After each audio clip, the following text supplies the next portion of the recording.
Welcome to the channel, and today is Get the Summer Car Out. Got a couple car shows coming up that we've committed to attending, and there's a couple of jobs to get done on the summer cars, so that's the plan. I wish I could say it was as easy as just opening the door and getting the car out, or going to a storage and getting the car out, but unfortunately with all we have going on in this place, we have a bit of a limited space, of course, and all this is in the way because the car's in the enclosed trailer.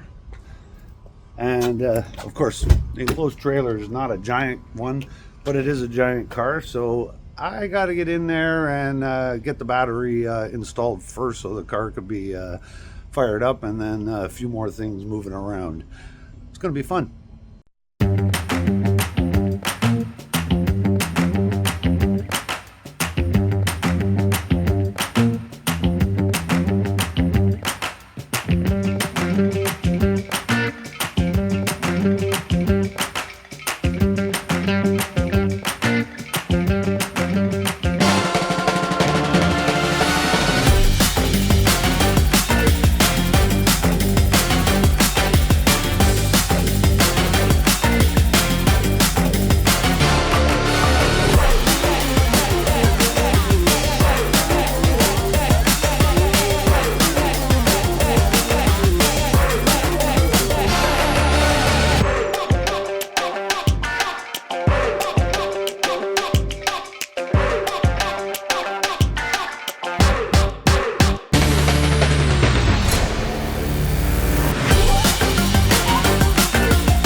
That might be enough, eh?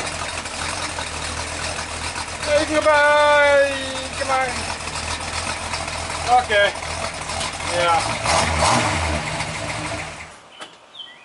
She fired up pretty quick. So from the other angle, you got to see we got the summer car, or the Pontiac Can Am, out of the trailer, and what a chore, of course, it was. It's all filthy dirty from being in the enclosed trailer all winter, but I'm going to get it cleaned up and I'll get you a better shot of it then. Right now the goal is to check the windshield molding, because it has a habit of going up when we travel highway speeds, and as well we want to put a new exhaust system on it. So this is a Summit Racing Alumacoat kit. It's not the bottom one, but it's the next one up. It was kind of in our price range because the Mercury owns all our money right now.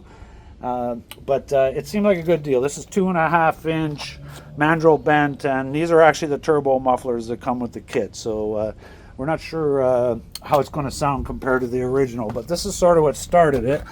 I'll give you a look underneath.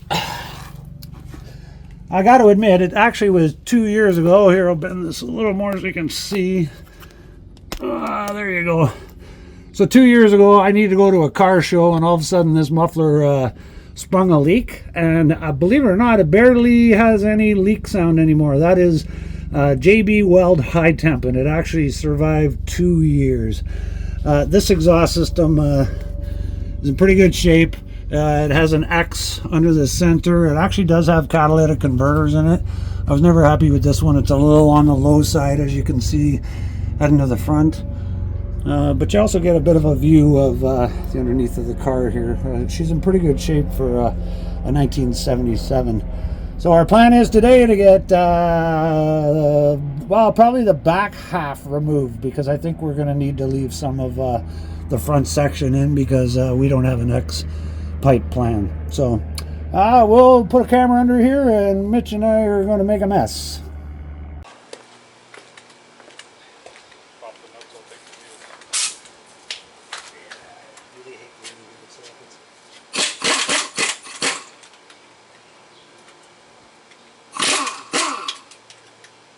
still have the original one, but that was the era of the fucking stainless covers.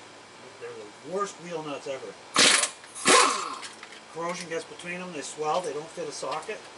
And then when you spin the cap off the thing, You don't have a socket to fit it. yeah, the nut's a different size now, right? Yeah. Like, It's not metric, it's not imperial. It's oh, not yeah, this is nothing, it's British.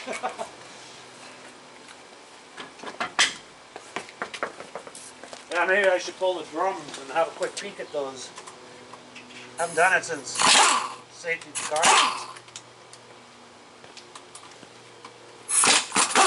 I haven't looked at the brakes on the Vet since I put it on the road. I believe it. I haven't put enough miles on it to wear out brakes. As long as it works, Oh yeah. why would you be looking at it, right? It's when something goes wrong that you're gonna have a look at it. I might have 5,000 miles on it. Miles in 20 years. Right. Yeah, and I probably, what, 2,000 at best, if, right? Yeah. You know, hasn't been driven that much. When you add up a handful of times a year, it doesn't amount to that much, right? Nope. Yeah, that gives us more access, eh? Yep.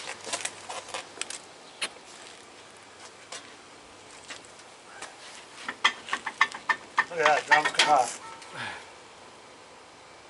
Oh no, it's, Pretty good.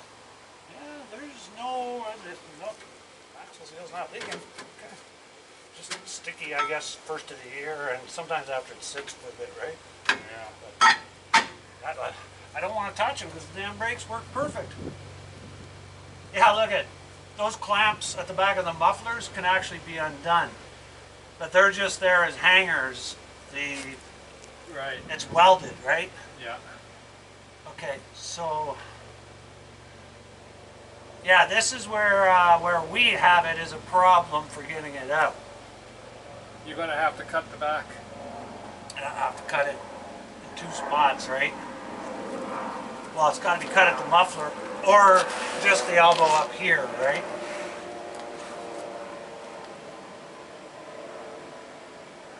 Yeah.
Yeah, I was gonna say, Mike.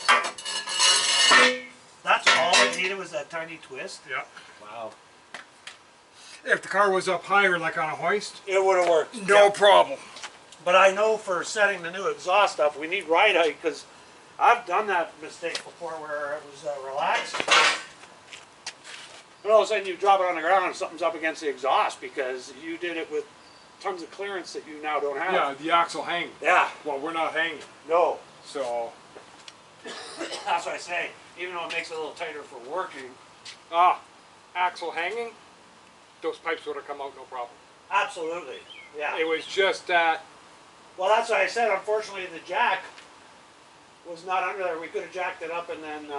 Would have Well- given you a little bit more throw drop to be able to slide Yeah. it out. That's fine though. Yeah, it worked. Yep. Holy shit. That's one way to do it. So I just want to give you an update. We're on day 2, of course, because yesterday was a roaster out here. Or Wednesday was a roaster, sorry. But Mitch is prepping the X-pipe. We're going to be reusing the X-pipe out of the car. Not the prettiest thing, but These are one of the reasons we want to get this exhaust done as well. The way they bent the tailpipes that were on the car, they were down to a 2 1/4, and then I put these on it. Honestly, I never liked them from day one, but they go from 2 1/4 to 2 1/2. So the plan here is to go with these nice pipes, Trans Am split tailpipes, and they'll be coming out the bottom of the quarter panel when we're finished. A lot of other Can Am guys have done this with their cars, and they actually look really sharp. So one of the other issues we want to address here at the windshield, the clips that hold the molding down. Maybe I'll see a little better if I give this a little. Oh, there you go. The clips through the center of this windshield molding, they're not holding, and it's not a problem until you kind of get above 80 kilometers an hour, and then what happens is this starts to actually lift up. So every time we arrive at a car show, the first thing I got to do is give it a little push down to keep it down. Well, I'm going to take all this apart and see if we can get them to reseat. I'm hoping I got a couple of used ones still in the garage. This is the tool. If you've never seen how this is done, the tool goes inside, up and under, and then you have to find the clip, and then you just give it a little tiny turn like that, and it should release the clip. I don't think that one's even holding either. Anyways, so I'm going to work on trying to get this apart. So pretty sure we found the problem. Of course, one clip was broken, which was quite obvious. I had a couple of used ones for a spare. But this actually is where one of the problems lies. There's these plastic inserts inside this molding, and when I put it up against the windshield here to look at, the one actually lines up directly with that clip right there that actually isn't broken. So it wasn't snapping in because those clips need to catch this metal edge. So by being on here, there's no edge for it to grab. So I'm pretty sure this is going to go back together okay now.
So we managed to get everything together in this insane 98-degree weather that it was the 2 days we worked on it.